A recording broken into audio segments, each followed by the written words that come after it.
Good afternoon and welcome to the Full Scottish on Sunday the 12th of May. My name is Brian Liddy and I'm joined today by Marion Fellows, a regular contributor to the show, and SNP MP for Motherwell and Wishaw. Welcome Marion, how are you this afternoon? I'm fine, but as you can see, rather busy with the state of the room behind me. But there you go.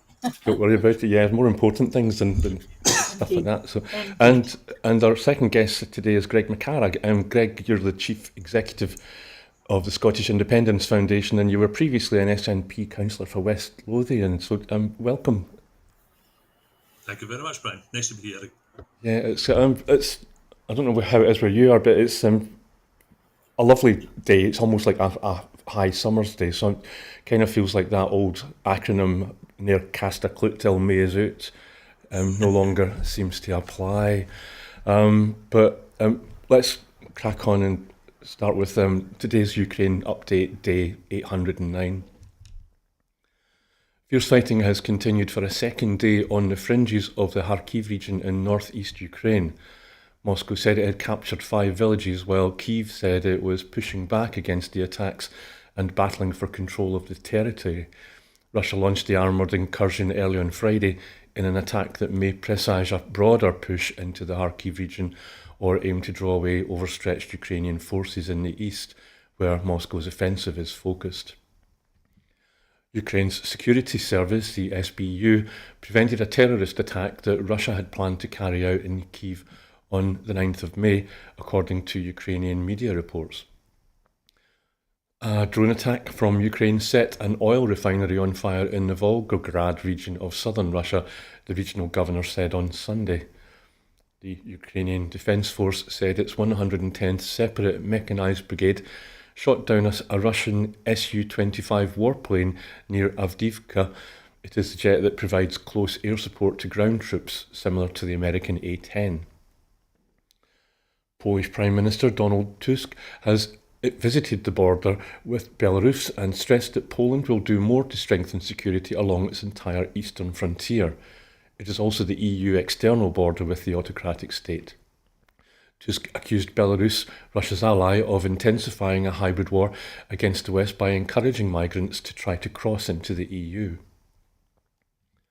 5 people were killed and 9 wounded in 3 separate Ukrainian drone and artillery strikes on the Russian border provinces of Belgorod and Kursk and the Ukrainian city of Donetsk, which Russia claims to have annexed, local authorities said yesterday. The governor in Russia's Belgorod region, Vyacheslav Gladkov, forgive me for mispronouncing that name, said 1 man was killed and another injured after a Ukrainian drone hit a parked truck in the border village of Novostroyevka Perveya.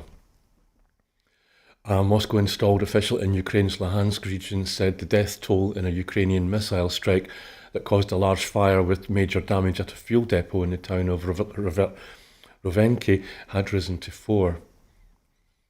In Ukraine's Sumy Oblast bordering Russia, officials said the Russians carried out 21 attacks with mortars, artillery, drones and missiles. In Sumy, a woman was killed by a rocket attack. At least 93 explosions were recorded. Yesterday, Vladimir Putin gave extra powers in defence and energy to Denis Manturov, the only first Deputy Prime Minister in the new government of Prime Minister Mikhail Mishustin. Putin's energy czar, Alexander Novak, will remain as a Deputy Prime Minister overseeing energy, but will get additional duties for running the economy. So that's Ukraine update today. Marion, I'll ask you first. Was there anything that caught your eye there?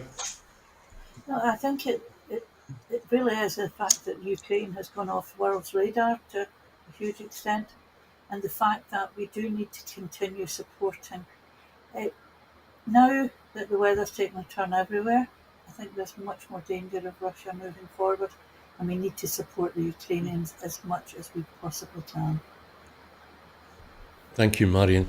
Greg, is there anything that you'd like to add? Yeah, after such a long period of war, people quite often take their eye off the ball and think, oh, it's dragging on, let's talk about something else now. And what they don't often realise is it's not a war in some faraway place that has nothing to do with them. It's actually everything to do with us, because the consequences of one potential outcome of this war, a Russian victory in it, it would be devastating for Europe. So we have to keep our eye on it, be aware of it, be sensitive to the developments, and it's great that you're reporting on it the way you are, Brian. Yes, I'm pleased that we still do our daily Ukraine update, but I do struggle with the place names issues of both I've noticed, and some individuals' names as well. So let's move on to today's, again, sadly routine update for the situation in Gaza. So at least 34,971 Palestinians have been killed and 78,641 have been wounded in Gaza since the 7th of October, with even the US withholding weapons from Israel. Is Greg, I'm going to come to you on this. So I just mentioned that the US is withholding weapons from Israel. So do you think, is that enough to halt the assault on Gaza? Definitely not. It's a start, but there's a lot more needed in that, because don't forget, the Israeli Defence Forces have a stockpile of weapons, and they have other means of getting weapons as well. They always did have. So it's a start on it, but they there are. If I could maybe move on a bit on that, the war has to shouldn't be described as a war. A war is where you have two similar strength armies combating each other these days with quite advanced modern weapons. What you have in here is one such country doing that, attacking a largely defenceless people. And then telling them, get out of this area, we're going to bomb it, go to the safe place in the south.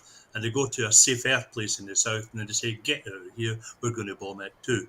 And there's going to be nothing left of Gaza except for scorched earth. So it's not a war. I prefer to describe it as a genocide. Some people might think that that's extreme, but look for any dictionary definition of genocide, and that's what it is. Either that, or we need a new dictionary. For the world to allow this to go on without taking a principled stance against it for so many parts of the world is something which will be remembered for decades to come. Thank you, Greg. And Marion, you mentioned previously to do with the Ukraine. Oh, never mind. I'm just thinking.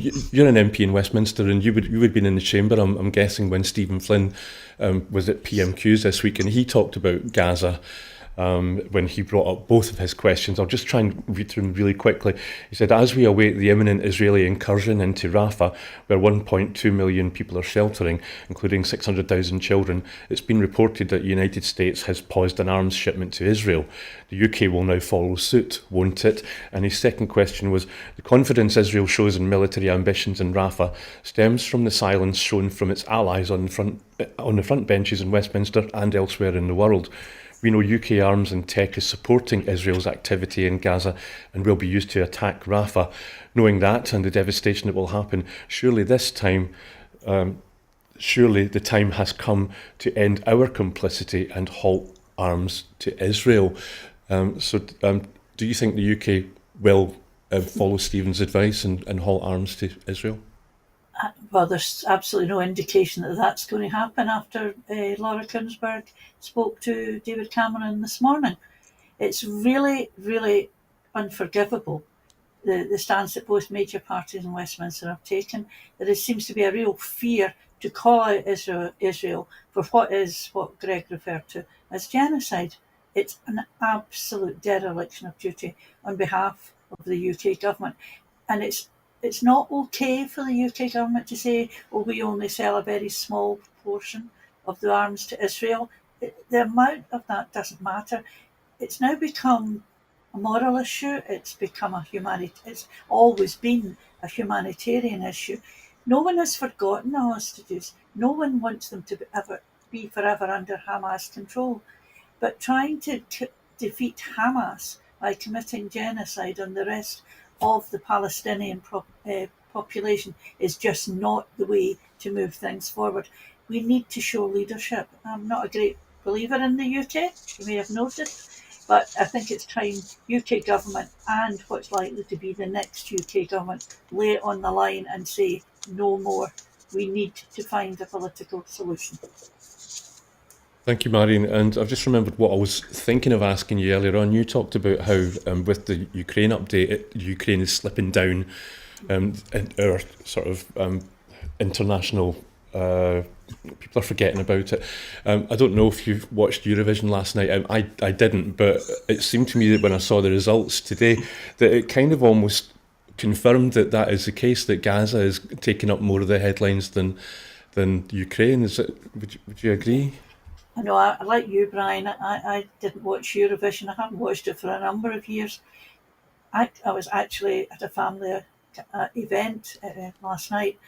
But you're absolutely right. And the fact that Ukraine's slipping down the agenda, and if this carries on in Gaza, and if Israel's allowed to get away with it, that will also tend to slip down people's consciousness, and they won't remember what's going on.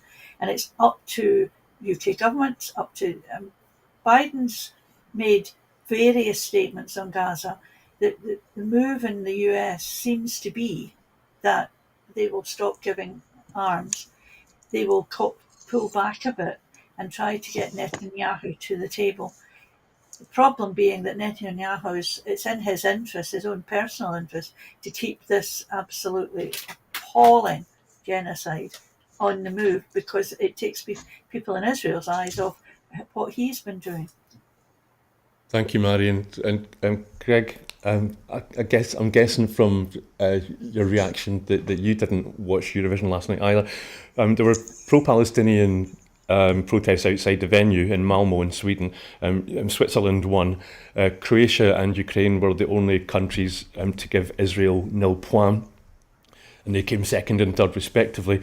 Meanwhile, the UK gave Israel 12 points. So I don't know, do you agree that Eurovision's almost proof, if it were needed, that Ukraine is being overtaken by Gaza in the news?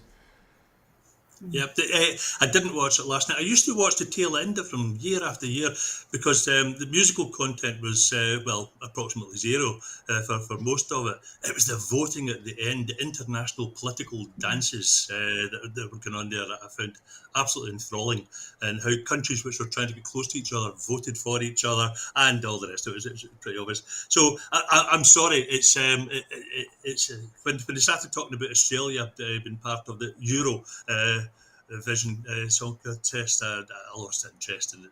So can't answer it. Can I get back to Gaza just for a second, Brian, if that's okay? A couple of points in there is that the different positions of two different governments. We've got the very principled position of the Scottish Government on Gaza and the future of Palestine in general. And I don't need to spell that out. We've discussed it many times here. On the other hand, we've got the UK's position of what's formerly known as the Economic Activity of Public Bodies Overseas Matters Bill, the anti-boycott bill. Basically, it will become illegal to withdraw money, to disinvest in companies which are associated with the Israeli state, which is bombing the hell out of Gaza.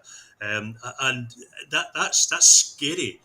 Where people will be threatened with fines, possibly even jail, if they take action, like we did once for South Africa, and like we may do in the future with other horribly behaving countries.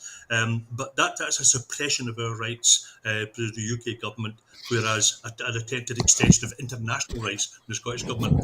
Final point. A two-state solution, we've been talking about it for at least 50 years now, a two-state solution where Israel and Palestine coexist.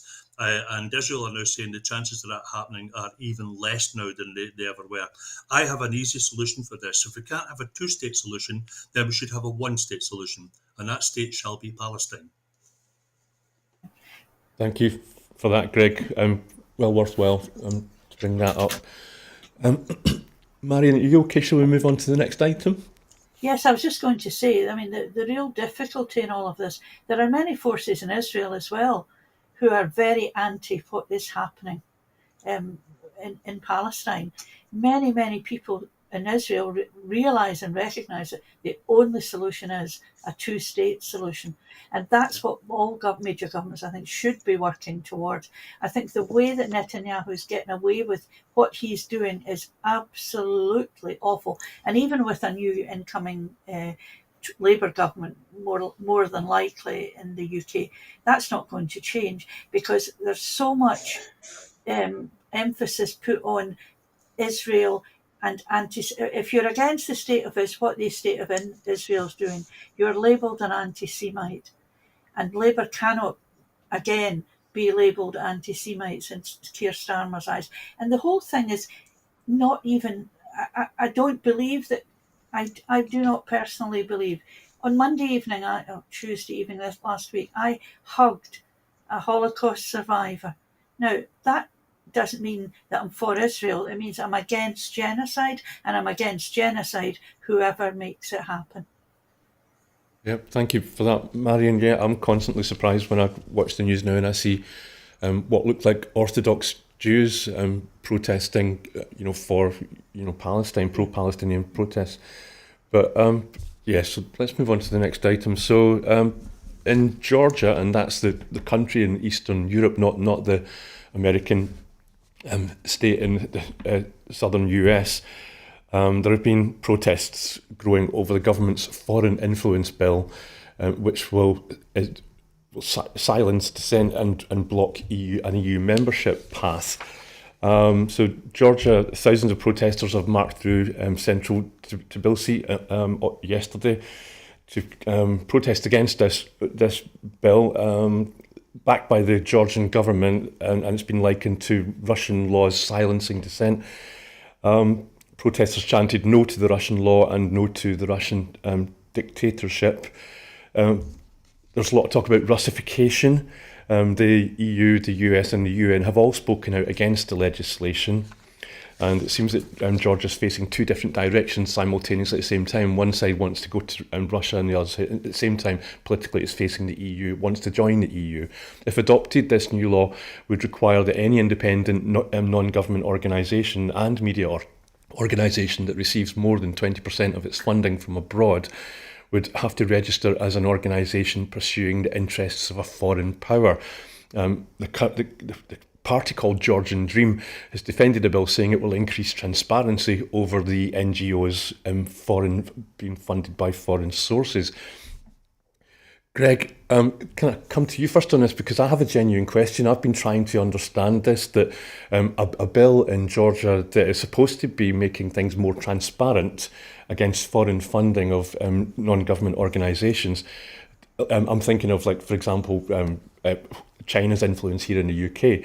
Surely transparency like that isn't such a bad thing, is it? Why are people protesting in the streets about this? This is why George Orwell wrote his book 1984. This is doublespeak, and it's a great trick. And it's it was around in 1948 and long before it, and it'll be around for centuries still. Where you say one thing whilst meaning the exact opposite.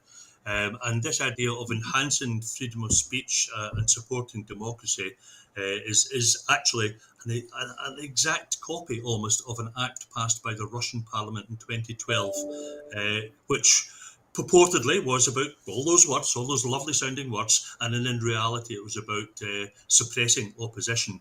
And we've seen how the opposition have been suppressed in Russia since 2012. That's what they're attempting to do in Georgia. It's a crying shame, but one good thing is that there is... what you were talking there about, why does it sound good? Of course it sounds great, because it resonates in Scotland when we see a press which is... the printed press is almost entirely owned by billionaires who have their political views and make sure that they get expressed through the editors and the journalists. So we're used to views which don't represent the views of Scottish people being forced on us by people outside of Scotland. And we would like to stop that, but we don't have the power to do it. So that's going to be imposed possibly in Georgia. But street protests have often been sufficient to not just topple legislation, but to topple governments. And there's an election in the autumn of this year in Georgia. The country is polarised, the population is rather polarised. That happens when you're under Russian domination, just as you have whole chunks to the east of Ukraine, which are Russian dominated, because there were Russian settlers there. Similarly, over centuries, the integration of Georgia into Russia was so strong. You had Edward Shevardnadze, who was the foreign secretary, and a Georgian, went back to become Georgian president after the independence. It's difficult to disentangle these, but they can do it. And the will of the people, as seen with them out in the streets, might be enough to stop this being opposed. I hope. Thank you, Greg. Marion, I don't know if you've seen the pictures coming out of Tbilisi, but the crowds in the streets are absolutely phenomenal, completely rammed and going off far into the distance. And it seems that Georgia's history is key to the situation it's in just now. It was invaded and annexed by the Soviet Union in 1922. And then it seceded from the Soviet Union in April 1991. So now Georgia wants to join NATO and the EU, and yet this bill seems to be pro-Russian. Do you think this is Russification? I think Russia has never given up, well, certainly not Putin, has never given up the idea of reinvigorating, going back to the days of the USSR rather than Russia. And that's his stated aim. He wants there to be a greater Russia. Hence Ukraine and Georgia, and also the amount of work that's been done suborning governments that are broken free and become states in their own right. And we saw that there was a lot of that at the start of the Ukraine war as well. I think it's really important, and I'm really, I don't know if envious is the right word, but as Greg says, this is not the first time that any people in these states, former USSR states, have gone out onto the street and changed things. And that may happen, but what the papers were reporting this morning was there's already been huge demonstrations, and it looks as though the party in power will push this through. And then we're into very, very, very dangerous territory in Georgia as well. Thank you, Marion. Yeah, you're right. We tried to squeeze Georgia into the running order last week, but couldn't quite find the room for it. But last week crowds were broken up by the police and the military using tear gas and the like. So it's certainly not just come out this weekend. But Marion, I'm just intrigued. As you're an MP based in Westminster, does Georgia come up very much in debate down there, or is it ever mentioned very much? No, not as yet. But I wouldn't be surprised if there isn't an urgent question. Now, foreign affairs is not my strength, not my area at Westminster. Obviously, I follow things on the news, but it's likely I would imagine it's likely there'll be an urgent question on this as well. We have weekly question statements on Gaza. Ukraine has slipped down, but I think there may well be something on Georgia. Do you think that would be an SNP urgent question, or maybe some other opposition party? I'm not entirely sure. Often you get all parties putting in urgent questions, and it's up to the Speaker. The Speaker's not always our friend, as has been demonstrated, but then sometimes if he wants to, he can decide that he'll give that question to a particular party. So it depends on what he has total control over urgent questions, so it's really difficult to speculate. Okay, well, if it is an SNP urgent question, then I would say that the Speaker, he kind of owes you one, and kind of maybe a wee bit of bridge building to do there. Yeah, he told me that recently. He knew he was not popular in Scotland, so I got to lay an instruction, which he took, to widen the scope of the Horizon exoneration bill. So he may actually into Scotland, but I think he may feel as though he's done his turn for us. So I couldn't possibly comment. If I comment too much on the Speaker, I'll never get to speak again, probably, in the House of Commons. So I'm being very careful and diplomatic, but it's in the gift of the Speaker. So we'll see what he does. Okay, thanks very much, Marion. So, let's move on to the next item. Here at Broadcasting Scotland, we're wondering how far right can you be and still get to join the Labour Party?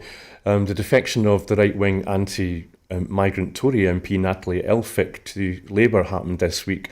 It took all sides by surprise. How far right is too far right for Labour?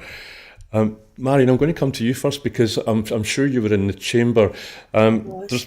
I've seen kind of footage of people like Stephen Flynn sort of doing double takes when Marion Elphick walked past, and is it Mr. Ragg, the Tory MP, who she usually sits close to, kind of wondering what she's doing on the other side of the chamber. So just tell us to start off, what was the atmosphere like when people clocked what had happened? It was strange. You could feel the ripples running along the bench. I was watching Keir Starmer's PPS, who was sitting next to Natalie Elphick, and her face between, and the whole, it seemed to me that the front bench, the second bench in Labour were all going, what the actual has happened here? They were as surprised. Apparently it was only John Healey and presumably Keir Starmer who knew about this. I think it was stunned silence. And to be fair, it was stage managed so it would be at PMQs to create maximum effect, and it certainly worked. Thank you, Marion. I'm just trying to look at my notes to kind of give the viewers at home an idea of why it's so surprising that Elphick would cross. So she's voted persistently, or consistently even, to increase inequality in the UK. A statement said that I'm just looking for some. She supported Liz Truss, Greg. Maybe you can help me out here, and Boris Johnson, obviously. I think so. Maybe you've got more. I'm struggling to find nuggets in my notes. She said some really, really terrible things about Keir Starmer as well. She also upset a lot of women with her rabid support for her former husband, and she's now just turned round. Maybe she will be a good fit in the Labour Party. You seem to be, who seem to say one thing one day and something completely different the next. But I would never in a million years have said that Natalie Elphick would be one of my bets to cross the floor. Some of the more moderate Tory MPs, perhaps, but certainly not someone as right-wing as she is. Because she's standing down. So it's probably her last blaze of glory, but I think it may well backfired on her. I read something today that said that it's really going to affect her future prospects of employment because people are looking at what she's done, how she's done it, and the things she said both before and after. It really doesn't paint a good picture of a calm, considered person that you'd want to actually employ. Thanks for reminding us about her relationship with her husband. She supported Truss. She criticised Starmer on immigration. You said that, Marion. She joined the ERG. She called Labour weak on migration and untrustworthy on the economy. Greg, I'd maybe like to ask you, Annalise Dodd, live on BBC Breakfast, said that she does believe that Elphick is a good fit for the Labour Party. Starmer obviously thinks that's the case too. What do you think Anis Sarwar will be thinking? Is he going to be asked his opinion? He's waiting for the email to tell him what his opinion is. It'll be sent any minute now, I'm sure, and then it'll go live. I don't need to say any more than that at all. Can I say that Natalie Elphick and others like that they're not really the relevant part in here. They're just symptoms of a syndrome. And the syndrome in there, the real basic problem is the long-term conflict between power and policy. I was just thinking there a minute ago, 1945 was a rather interesting year. Lots of fascinating things happened. There was a certain big conflict came to an end. My parents got married. They voted in an election and they voted Labour.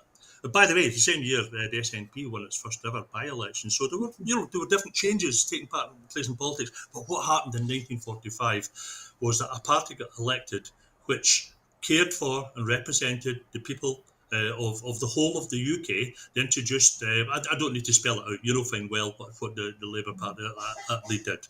It was commendable because they had policies, they had principles, they decided to want to put them into place, and they took all the flack that came from wherever just to try and do what was right for people, and commendations all around for that.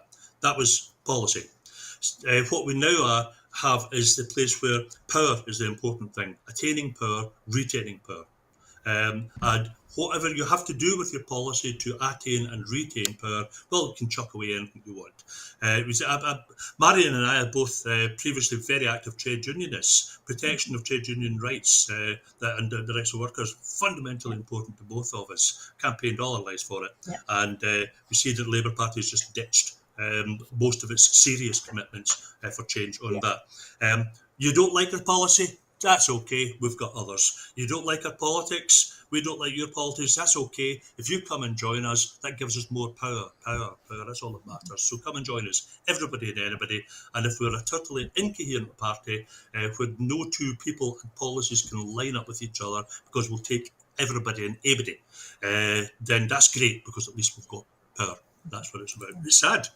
We can break out of that. We've got an option to break out of that. Indeed. Thank you, Greg. Marion, I'm just checking notes again. So I've got that I don't think she's standing as an MP at the next general election. No, she's not. Okay. So it was the Blaze of Glory thing. I mean, I don't know Natalie Elphick. I've never spoken to her, I'm pleased to say. But I speak to many people across the chamber. But I read also that had hoped, she has an interest in housing, and she had hoped for a ministerial post. So I think basically you could just say she went off in a wee cream puff because she didn't get from the Tories what she thought she was entitled to. And she thought that she might get a bit of publicity and boost her profile by joining Labour. I mean, what Greg said about Labour is absolutely spot on. Absolutely spot on.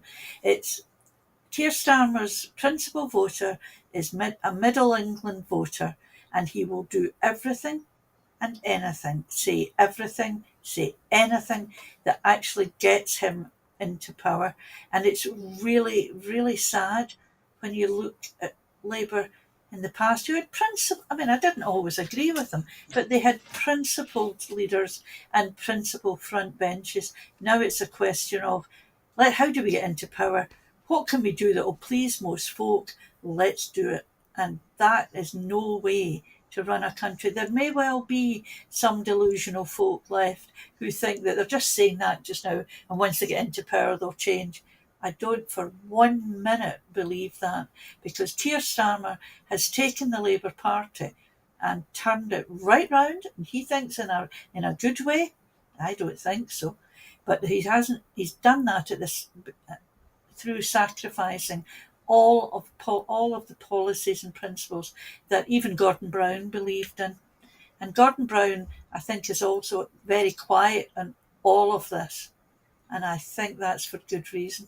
How he can stomach it, I'm not sure. Thank you, Marion. And just maybe quickly before we move on, I'm just kind of wondering if you've had a chat with any Labour MPs, and maybe even Keir Starmer himself, about how this is going to play out in Scotland. Is it really just that they just don't care? Yeah, but I haven't spoke to anyone in the Scottish MPs. It's very difficult to have a serious conversation with Ian Murray or Michael Shanks on this, because the feeling I'm picking up from the people I have spoken to, and a lot of those conversations have been personal, private conversations where I offered my sympathy, and they took it and said it was nothing to do with me. I knew nothing about this. And even this morning on Koonsberg, I think it was, Zara Sultana was absolutely incandescent. You could tell that this had happened. I think Keir Starmer's going to get a backlash that he's not really expecting, because there are still principled people, mainly on the back benches in the Labour Party, has to be said, but there are still people who are appalled at this, absolutely appalled. And the first thing they say to you was, I had nothing to do with it, and I knew nothing, absolutely nothing about this. Yeah, I'm wondering if it's Labour MPs are now beginning to get a taste of what it was like for Conservative MPs when something would be decided by Boris Johnson or his Truss or Rishi Sunak, and then they would have to go out into the TV studios the next day and justify it. And I'm just thinking about Annalise Dodds there saying that she thinks it's a good fit for the Labour Party. Yeah, absolutely. Could I just say the PLP meeting of the Parliamentary Labour Party tomorrow night would be worth putting a glass to the wall on. I think it will, mind you might not even need to do that. But it depends if they're promised jobs, if they're promised a Labour government, people may just swallow it, and that's quite frightening. Marion, I can get this tumbler to you if you want, but only if you're willing to then give us a first Yeah. exclusive of what you hear. And I that's think I have to fight my way through a scrum of reporters, journalists. So yeah. Lots of tumblers. Okay, so the next item is it's been a big week for John Swinney this week. A lot of water's kind of gone under the bridge if you're trying to keep up with events. So on Monday, John Swinney became the SNP leader. On Tuesday, he was selected as Scotland's 7th First Minister. He took an oath of office on the Wednesday, and then he announced his new cabinet with Kate Forbes in the role of Deputy First Minister. So the Greens, everybody's been kind of have been telling us what their views are on that. Marion, I think I'm going to come to you, if you'll forgive me, Greg, because I think it would be yours, but I'm going to come to Marion first as she's still SNP MP. Can John Swinney convince the opposition to support the policies of his minority government? Well, although things have changed, it is actually interesting. He did it before, and I believe, given an outbreak of common sense within the opposition parties, he could do it again. But that's the big point. I think we'll have to see. But the point John made last week myself was actually minority government puts emphasis on the interests of the opposition parties, and it's up to them. They have a part to play in a minority government. We have to get the budget through. The minority government has to get a budget through, or teachers don't get paid, policemen don't get paid, public service people don't get paid. So that's the first thing. And they're also able, funnily enough, I had a very brief conversation with Annabel Goldie on this on the way into Parliament on Monday. She worked with Alex Salmond back in the day and got from Alex Salmond what she wanted, and then the budget got passed. And the way that the Parliament is working now is not the way it worked back in 2011. So I'm not sure. I think he will. I think he's principled enough, and I think he might just be able to change mindsets enough. And of course, the Greens may vote for it. Alba may vote for it. It may get through, and it may be simply the way John's nomination as First Minister got through, by some people sitting on their hands and other people not doing anything as well. So we'll just have to wait and see. But I think if anyone can do it, I think John Swinney can do it. Thank you, Marion. Greg, I'm just wondering, I don't know if you agree with me, but I remember the speeches that were given by the party leaders after Swinney had been elected as First Minister. I thought Lorna Slater's was the most interesting. She congratulated Mr Swinney and said that as the largest party, the SNP has a right to form government, and Swinney's managed to do that over the years. And however, she said that the Green support was conditional on the shared vision that tackles climate crisis, a fairer future and an independent Scotland. And I think I'm right in saying that Patrick Harvey, when he was asked who he could work with as any First Minister, he said that the Greens could probably work with any SNP MSP except Kate Forbes, and now she's the deputy. And again, the Greens have kind of been having a problem with that. What do you think about the relationship between the Greens and the deputy, or Swinney's choice of deputy minister? You know, the current government has been in power for 3 years. And before that, there was commonly to get bills through. there had to be not necessarily any kind of coalition type agreement, but cooperation with other parties to try and get it to work. While Kate Forbes was the Finance Secretary, there were discussions between the SNP government and she as Finance Secretary with other parties, and that would have included the Green MSPs, and agreement were reached on certain matters just to make sure we got them passed.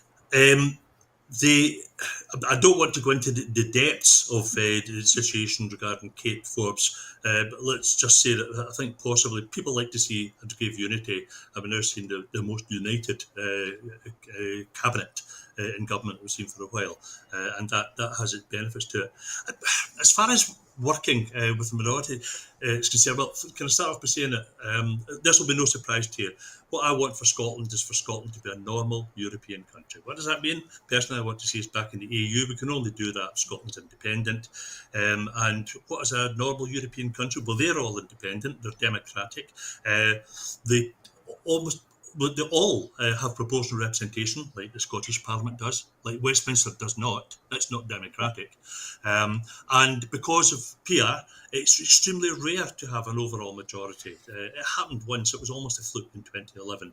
And that only lasted a couple of years because things happened and it whittled down to not quite a majority. There's been working with other parties, but let's take it back previous to that. SNP's got 63 out of 129 just now. That's quite close to a majority. Back in 2007, the SNP had 47 MSPs and the Labour Party had 46. Only one in it. One was bigger than the other. It got to form the government. It worked across parties. John Swinney was told at the start as Finance Secretary, you'll never get a budget through. You get 10 budgets through. So it's going to work. But what we have, though, is that instead of having the Butte House Agreement, which stipulated which policies would be implemented as acts of the Scottish Parliament, there was a list of them. Instead of having that, where you say what you are going to do, but everything else is left open, so the Greens were entitled to vote whichever way they wanted on issues which were not in the Butte House Agreement. Now we're in a situation where the Greens are entitled to vote on every issue. So that's actually not uncommon in Europe. Let's just practice being a grown-up country, like a European country, where we show a bit more respect to each party and even to individuals. And let's not demonise people too much. And then look for the common ground rather than what divides us. And if we start practicing to be that, then by the time that Scotland becomes an independent country and member of the European Union, we can actually just beacon for democracy throughout Europe from our good behaviour. So let's start doing that, and we can start that right now in the Scottish Parliament. Thank you, Greg. I mean, the Scottish Greens haven't said that they won't work with the SNP in Holyrood. I think they're just wanting some kind of reassurances from them, and the First Minister seems to be giving those reassurances, but maybe it's going to take a wee bit time. Marion, I'm just wondering, do people in Westminster talk about what's been going on up here the past week? Yes, and the changes? Yeah. And we did have a meeting with the First Minister, and I have to say, the Westminster group's a reflection of the rest of the SNP. I think there are differences of opinion, there are things that we're all agreed on, and actually it was really, really nice to see us all coming to agreement on John Swinney being First Minister and agreeing that what he did in inviting Kate Forbes into his government and the way he became First Minister, reaching across to Kate, reaching to Graham McCormack, all of that bodes very well for the future. It was a really good meeting, a really interesting meeting, and we often have had in the past meetings with First Minister, Deputy First Minister, or whoever, while we're all in Westminster. Online can be good, not often, not for votes apparently at Westminster, but good in as much as we can keep the lines of communication really over. And I was very pleased. I mean, there was no one who was dissenting from what happened last week. I think I personally feel, well, I think we've now got someone who's been round the block. Absolutely, I couldn't put it better than that, and who has the experience necessary to pull all parts of the party together, and the best person to lead the government. I think that's really the feeling I'm getting from anyone I've spoken to in the past week.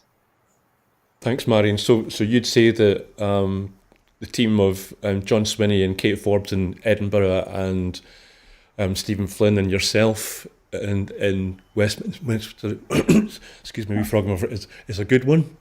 Well, I'm not Stephen's deputy, but yes, I think so. I think we all agree. I mean, at the moment, the folk in Westminster, we're looking forward to the next election. And this stability in Scotland is really useful for us, if I'm speaking very frankly, in an election year. It's not good for the party to be seen as divided. It's not good when you're out in the doorsteps. And we've been getting really good feedback on the doorsteps as well in this. So it's all to play for now. That's great. Thank you, Marion. So, in a related item, the next question is, will independence still be on page 1, line 1 of the SNP's manifesto under John Swinney? So will independence remain a priority for the SNP government in Scotland? I guess we could start looking at this about the Mr. Swinney's new cabinet. So he's obviously had to make has had to have a reshuffle. Greg, I don't know if you would maybe again agree with me. When I looked at the changes, at first I thought the cabinet was almost the same as the one that Hamza Yousaf had put in place, except for at the top, everybody else was pretty much the same. Some job titles changed a little bit, but then the next day, when he let us know about junior ministers, and we saw that Jamie Hepburn was no longer the Minister for Independence, and at that post had gone. So do you think, is independence still page 1, line 1 for the SNP's manifesto? Well, that was the commitment which was agreed overwhelmingly, I think unanimously, at the SNP conference autumn of last year. That would be stated in page 1, line 1 of the SNP manifesto, that a vote for the SNP is a vote for independence. And John Swinney is not only is a lovely guy and a capable guy, he's got a nickname of Honest John, and it's a well-deserved one.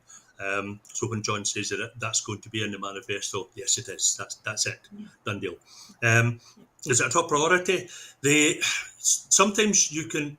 I understand the reasons of having somebody in government who is a Minister for Independence. But sometimes the problem there is if it's a junior minister rather than somebody at the very top that has the job of holding the jackets. It's difficult at times to command the attention of all the colleagues with the lesser authority of a junior minister. By the way, Jamie's a great guy as well, so no criticism for him. It's the post I'm discussing here, not the individual. John Swinney has said that it will be the job of everybody in government to promote Scottish independence. I did a stint as a councillor. Every paper that came to the council had a bit on page 1 that showed what the consequences were of this proposed policy that was going through the council on the paper.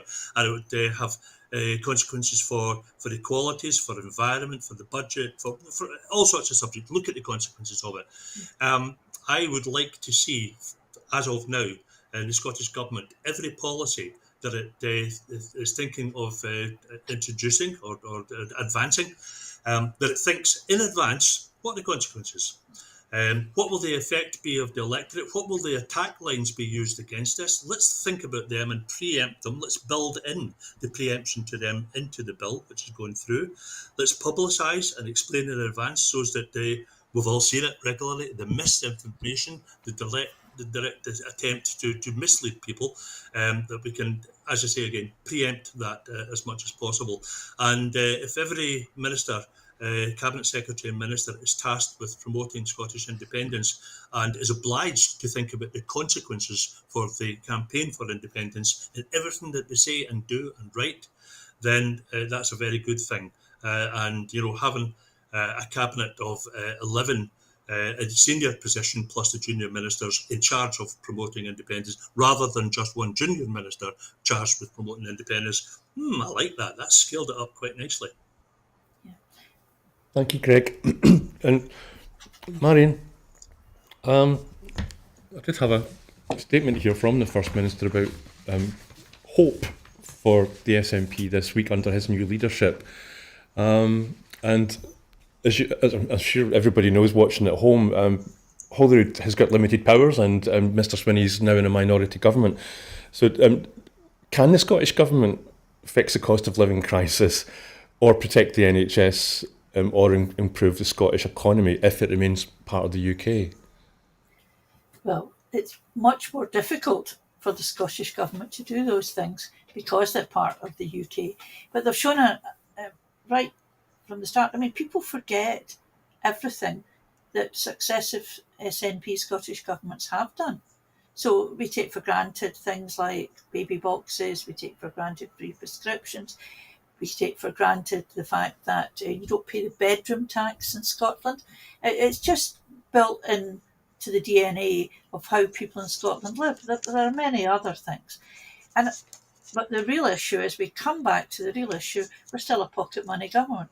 We can only do what we do, but with the amount of money we are given, we still don't have the ability to raise. Councils can raise funds for projects. Scottish Government requires permission. So all of that is quite difficult. But the Scottish Government has done its very, very level best to do these things. Again, and I don't for one moment imagine that that's going to change under John Swinney. He's only been out of the cabinet for a year, giving him time to look over and see what's actually been going on and getting his head clear. I think we will see moves that will protect Scottish mothers, children, fathers, everyone in Scotland. I think we'll still see that from the SNP government, but it does get harder and harder. And the point for us to drive home is, it would be far easier if, as Greg said earlier, we were back in Europe and we were independent. And that's got to be the clarion call and through all of this. I think John's actually tackled it the right way. I think that protecting the NHS is something else you mentioned, Brian. We have a strong record of doing that, and improving the economy with a smaller, more focused government, and splitting economy and finance is actually probably a very good idea. So I'm very hopeful going forward that with the new cabinet, with some new roles and some new and some trimming, I think it bodes well for the future. I really do. Thank you, Marion. And Greg, I've been looking at things online, and it certainly would seem that, as far as the Scottish Conservative Party is concerned, that they think that the SNP will still have independence on page 1, line 1. Everything that they seem to be putting out at the moment has the word independence in it, and even uses SNP colours, as far as I can tell. What do you think the relationship is there then between the Tories and the SNP and independence? I can never remember his name for certain. I think it was General Zhu, a millennium or two ago in China, said, and Napoleon certainly used the phrase as well, never interrupt your enemy while he's making a mistake.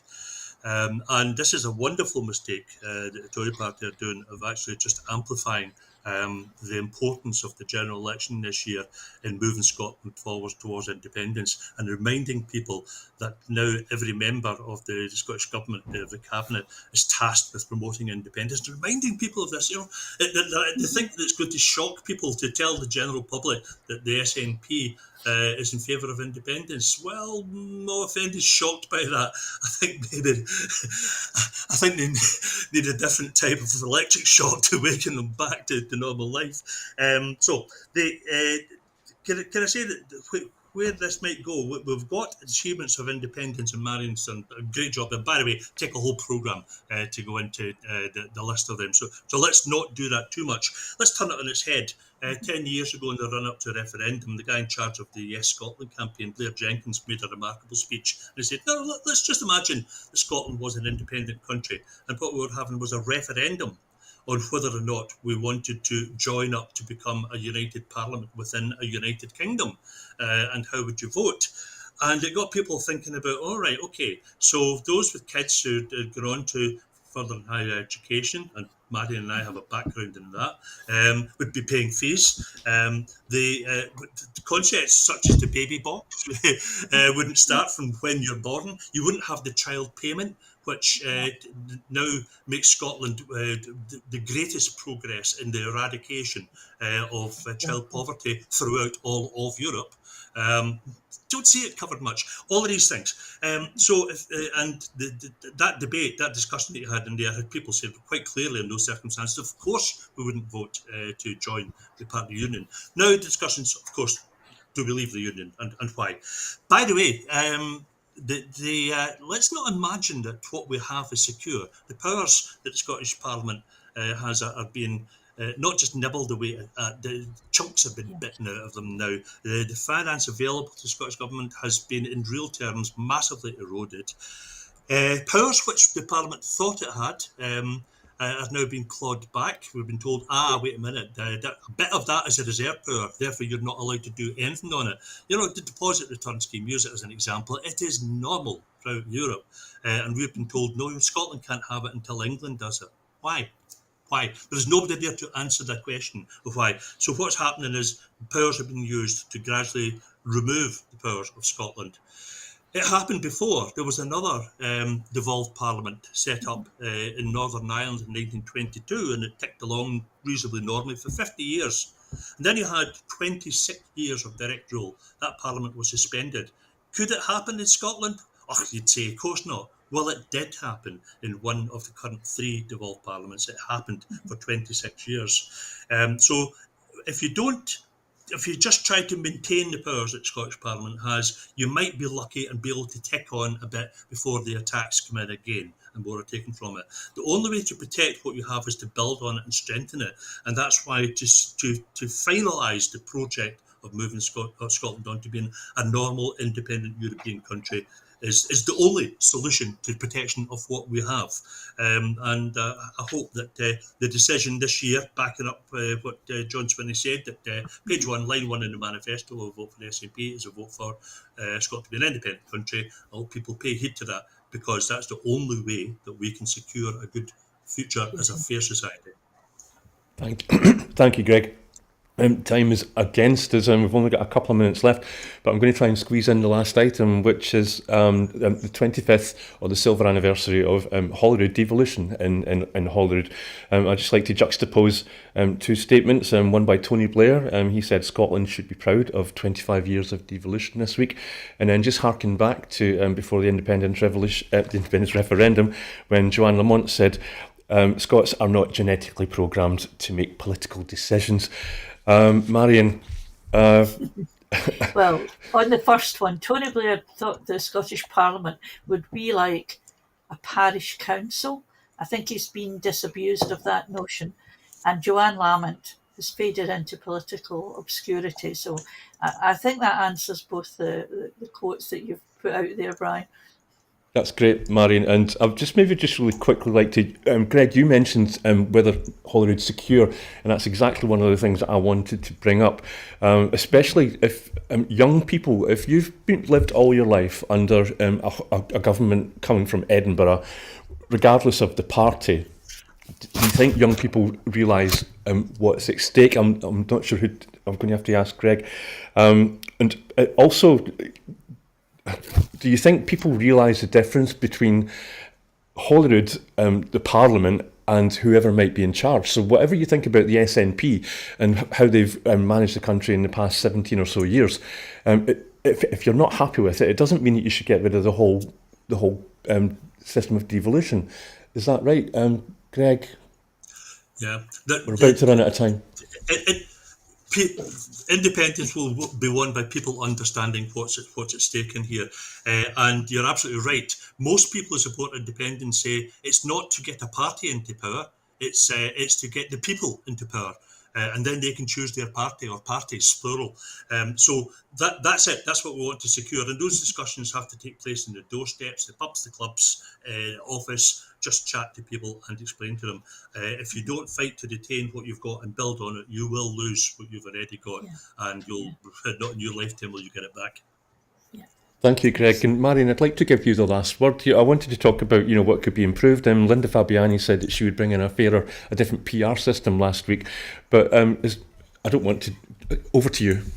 No, I think the message that what we need to do is to put out there what the Scottish Parliament does for people. There's still a lot of people who don't understand the differences and what gets decided on in Edinburgh and what's imposed on in London. So we need to get that message out. This is what the Scottish Parliament has done for you, for the country. Let's have more of it, please. Because the oppositions like to say to any government in power, you have to do this, you have to do that, and quite often they know that can't happen. So we need to educate people to understand better the powers we have and why we should, as Greg says, have full independence, because that's the best thing for going forward for Scotland. I don't think anyone in this panel could disagree with that. It's a nice way to end the show with your words, and let's have more of that. Absolutely, more democracy. Who could argue with that? Thank you both, Greg. Thank you, Marion, for giving us a huge chunk of your weekend, your Sunday. Really appreciate it. Pleasure. Real pleasure. Thank you for having me on. Not at all. Anytime, both. Well, that is it for this week's Full Scottish, but before we go, I just want to remind you that here at Broadcasting Scotland, we depend on the generosity of you, our supporters. You know that our programmes will always be free to view. However, if you can afford £5 a month, please do consider becoming a Broadcasting Scotland supporter. To everyone who has donated and to everyone who's signed up to make a regular monthly payment, we thank you very much. Our focus now moves on to securing the future of independent broadcasting for Scotland by growing our subscriber base and regular funding. But once again, thank you, Marion Fellows and Greg. Thank you. Yes, and we'll see you again. And everybody at home, thank you for watching. Goodbye.